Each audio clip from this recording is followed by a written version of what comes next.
this is Arshanath. Welcome to our channel. This is notification for RRB railway recruitment board సంబంధించి JEE అంటే junior engineer కొరకు notification release చేయడం జరిగింది. So ఈ JEE కొరకు qualification ఏంటి, తర్వాత ఎలా అప్లై చేసుకోవాలి, ఏజ్ ఎక్కడి నుండి ఎక్కడి వరకు, సిలబస్ ఏముంటుంది,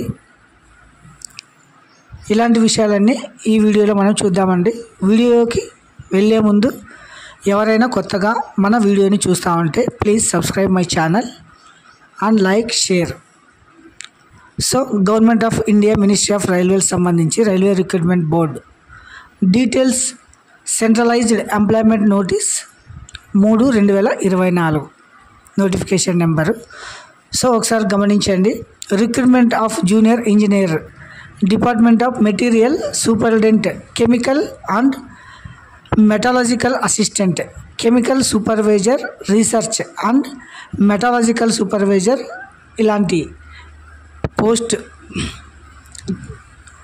government of India ministry railways recruitment boards. Online application వచ్చేసి టుడే అంటే 30/7/24 ఈరోజే ఆన్లైన్ స్టార్ట్ కావడం జరిగింది. Closing date for the application including fee 29/8 అంటే 29వ తారీఖు August 2024 midnight last date apply చేసుకోవడానికి అనమాట. తర్వాత dates of modification window for corrections in application from with payment of modification fee. Details filled in create on account from the chosen RRB cannot be modified. RRB site వాళ్ళైతే ఏది modify చేయరు. So మనం ఏదైనా mistake జరిగి ఉంటే దాన్ని modify చేసుకోవడానికి dates కూడా ముందుగానే మెన్షన్ చేయడం జరిగిందనమాట. సో ఇది వచ్చేసి 30/8/2024 నుండి 8/9/2024 ఈ డేట్లో మీరు ఏదైనా మిస్టేక్ జరిగి ఉంటే కరెక్షన్ చేసుకోవచ్చు అనమాట. నెక్స్ట్ చూడండి, పోస్టు, పే స్కేలు, తర్వాత మెడికల్ స్టాండర్డ్, ఏజ్, తర్వాత total vacancies. Chemical supervisor, research and metallurgical supervisor వచ్చేసి లెవెల్ 4th అనమాట. తర్వాత ఇంటెలిజెంట్ పే వచ్చేసి 44,900. ఏజ్ 1/1/2025కి గాను అంటే జనవరి 1వ తారీఖు గాను 18 సంవత్సరాల నుండి 36 సంవత్సరాలు ఉండవలెను. టోటల్ వేకెన్సీస్ వచ్చేసి 17 పోస్టులు ఉన్నాయి. RRB గోరఖ్పూర్ ఓన్లీ అని అనమాట, అంటే అక్కడ మాత్రమే ఈ 17 పోస్టులు ఉన్నాయన్నమాట. Junior engineer, departmental material superintendent and chemical metallurgical assistant level 6 అనమాట. ఇది పే స్కేల్ వచ్చేసి 35,400. ఏజ్ వచ్చేసి 18 నుంచి 36 సంవత్సరాలు. మొత్తం పోస్టులు 7,934 అనమాట. సో ఈ రెండు కలిపి మొత్తం వేకెన్సీస్ లిస్ట్ వచ్చేసి ఈ RRB జేఈ 7,951 పోస్టులు అనమాట. తర్వాత ఇంపార్టెంట్ ఇన్స్ట్రక్షన్స్ ఒకసారి చూద్దాం. Candidate must ensure that the process fulfill the prescribed educational and technical qualification for the post or before the closing date submitting online application against the candidate waiting for final results for the educational technical qualification not eligible. అంటే మొత్తం complete అయి ఉండాలన్నమాట. Education qualification వచ్చేసి complete కావాలి. BTech కానీ diploma కానీ దానికి eligible ఏదైతే ఉందో అది కంప్లీట్ అయి ఉండాలన్నమాట. తర్వాత మెడికల్ ఫిట్నెస్ చూడండి. Candidate must ensure that fulfil prospected medical standard for the post. They are opting for candidates who are found medically unsuitable. The post shall not be given any alternative appointment. అంటే వాళ్ళు చెప్పిన ప్రకారము medical fitness లేకపోతే గిన appointment ఇవ్వరనమాట. So ముందుగానే ఇది ఒకసారి క్లియర్గా తెలుసుకొని అప్లై చేసుకోవాలన్నమాట. ఏజ్ చూడండి ఒకసారి, 10వ కాలము 1/1/2025కి గాను 18 సంవత్సరాల నుండి 36 సంవత్సరాల లోపు ఉండవాలన్నమాట. సో యాజ్ పర్ రిలాక్సేషన్స్ అంటే గవర్నమెంట్ రూల్స్ ప్రకారం. తర్వాత స్కేల్ పే ఇంతకుముందు చూసాం కదా మనము 35,400, తర్వాత 44,900 అనమాట పే స్కేల్. తర్వాత general instructions. Admission to all stages for the recruitment process shall be provisional subject to the candidate satisfying all the prescribed eligible conditions. అంటే దీనికి వచ్చిన ఎలిజిబుల్ తర్వాత ప్రతి ఒక్కటి మస్ట్ అండ్ షుడ్గా మెన్షన్ చేసిన విధంగా ఉండాలన్నమాట. తర్వాత వేకెన్సీ చూద్దాము. Vacancies the post permanents qualifying medical standard and suitable creation for the PWD for all post notified. అంటే పీడబ్ల్యూడి వాళ్ళకు వచ్చేసి ఇలా మెన్షన్ చేసి ఉన్నాడనమాట. General fitness, physical fitness, all respects. A3 distance vision అనమాట. తర్వాత B1 physically fit in all respects 6/9 vision ఉండాలన్నమాట, అంటే సైట్. ఓకే, ఇలా B2 C1. నెక్స్ట్ అప్లై చేసుకోవాలంటే a candidate must be either అంటే సిటిజన్ అయి ఉండాలి, ఇండియన్ సిటిజన్, తర్వాత ఆర్ నేపాల్ ఆర్ భూటాన్, ఇలా ట్రిబ్యూటల్ రిఫరెండర్ come to overall before permanently settled in India. Okay, next వచ్చేసి ఏజ్ లిమిట్ ఇంకొకసారి చూడండి. పోస్ట్ వచ్చేసి chemical supervisor, research and metallurgical సూపర్వైజర్కి వచ్చేసి 18 నుంచి 33 సంవత్సరాలు. తర్వాత ఏజ్ అప్లికేబుల్ ఫర్ ద 1 అంటే 18 to 36 అనమాట in normal are applicable. Okay, junior engineer. తర్వాత ఏజ్ గ్రూప్ ఇన్ ఇయర్స్ అనమాట. Date of birth candidate should be between the dates given below both dates inclusive. అంటే ఈ మిడిల్లో పుట్టి ఉండాలన్నమాట. Both dates are consider.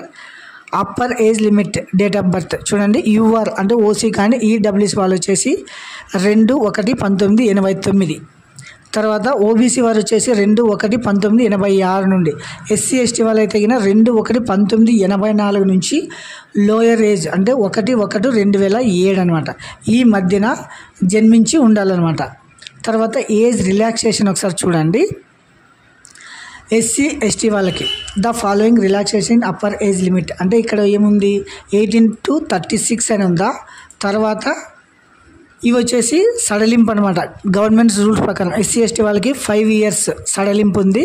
తర్వాత ఓబీసీ వారికి నాన్ క్రిమి లేయర్ వచ్చేసి 3 years. తర్వాత ఎక్స్ సర్వీస్ మ్యాన్కి వచ్చేసి 3 years. తర్వాత పర్సన్ విత్ డిజేబిలిటీ వాళ్ళకి వచ్చేసి 10. తర్వాత ఓబీసీ వారికి అయితే 13 years, ఎస్సీ ఎస్టీ వాళ్ళకి అయితే 15 years వరకు ఉంటుందన్నమాట. ఇది వచ్చేసి గవర్నమెంట్ రూల్స్ ప్రకారము పీడబ్ల్యూడి ఎస్సీ ఎస్టీ ఓబీసీ వాళ్ళకి ఏజ్ రిలాక్సేషన్ అనమాట. ఇంకోసారి చూడండి, ఎస్సీ ఎస్టీ వాళ్ళకి 5 years, ఓబీసీ వాళ్ళకి 3 years ఇలా. నెక్స్ట్ వచ్చేసి education qualification. Candidate should have requested educational technical qualification indicated for post of annexure A for the this నోటిఫికేషన్లో వచ్చేసి అనెక్జర్ ఏలో మెన్షన్ చేసి ఉన్నారనమాట. అది చూద్దామని తర్వాత ఇప్పుడు వచ్చేసి ఎగ్జామినేషన్ ఫీజు, ఈ అప్లికేషన్ ఫీజు ఎంత అనేది ఒకసారి చూడండి. For all candidate expect category mention below out of this fee for 500 and amount 400 shall be refunded duly deducting bank charges are appearing first CBT అంటే కంప్యూటర్ బేస్డ్ టెస్ట్ అంటే exam రాసిన తర్వాత మీరు application fees 500 pay చేసి ఉంటారు. ఇందులో వచ్చేసి 400 rupees మీకు రిటర్న్ వస్తుంది అనమాట, రీఫండ్ అవుతుంది మీ అకౌంట్కి.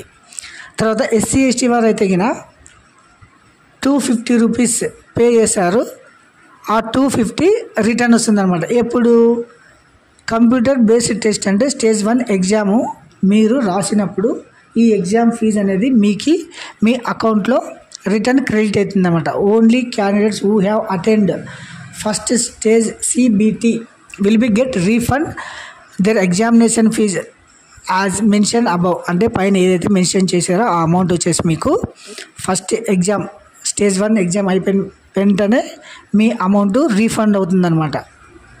తర్వాత మోడ్ ఆఫ్ పేమెంట్, మీరు పేమెంట్ ఎలా చేసుకోవచ్చు అంటే online payment throughout internet banking, debit card, credit card, UPI will be acceptable. All applicable services charges will be borne by the candidate. So ఇది అప్లికేషన్ ఫీజ్ అనమాట. Okay, next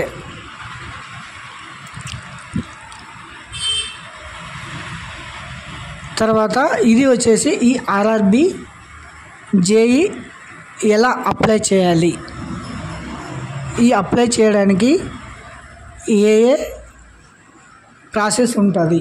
తర్వాత వచ్చేసి ఇక్కడ చూడండి, ఇది అప్లికేషన్ www.rrbapply.gov.in అనే వెబ్సైట్లో వెళ్ళాలి. అప్లై అని ఉందా, క్రియేట్ అన్ అకౌంట్.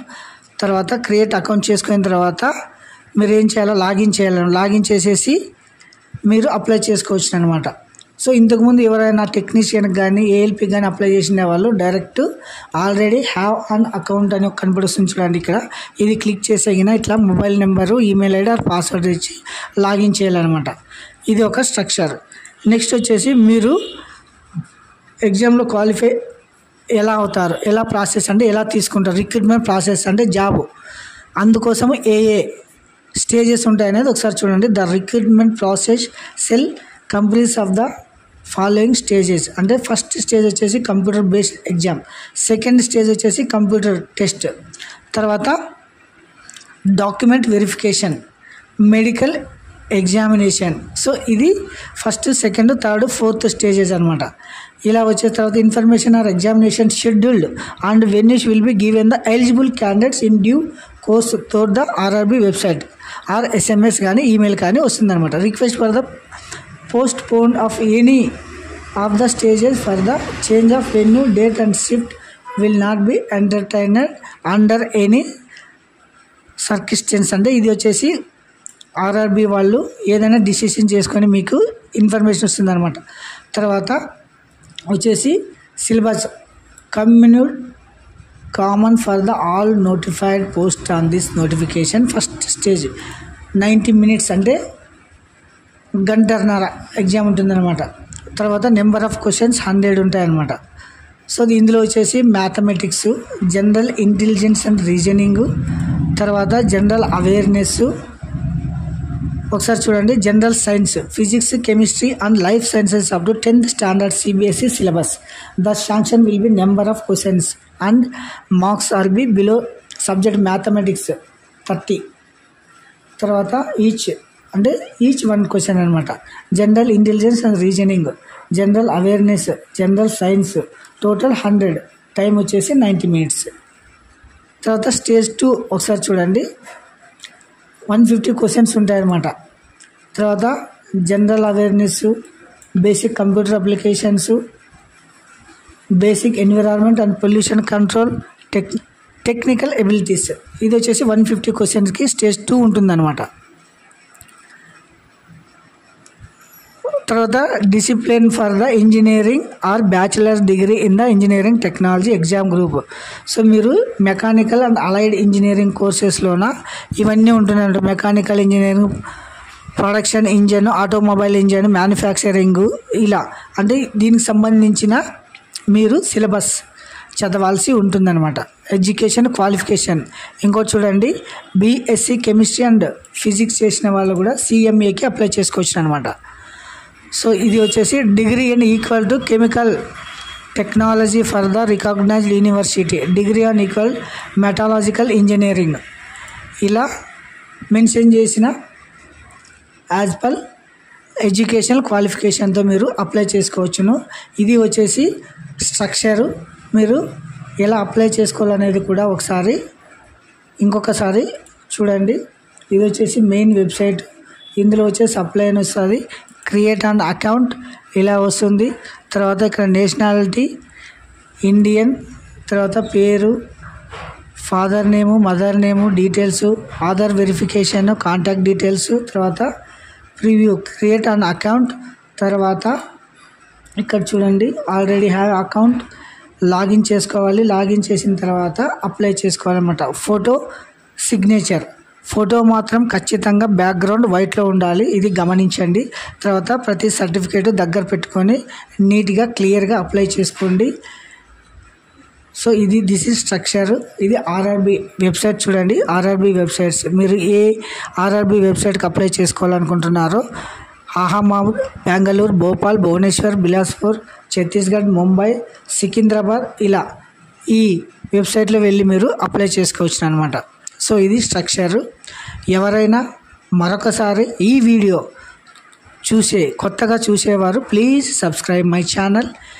నేను చేసే ప్రతి వీడియో మీ దాకా రావాలంటే first you subscribe my channel Harsha network. Thank you.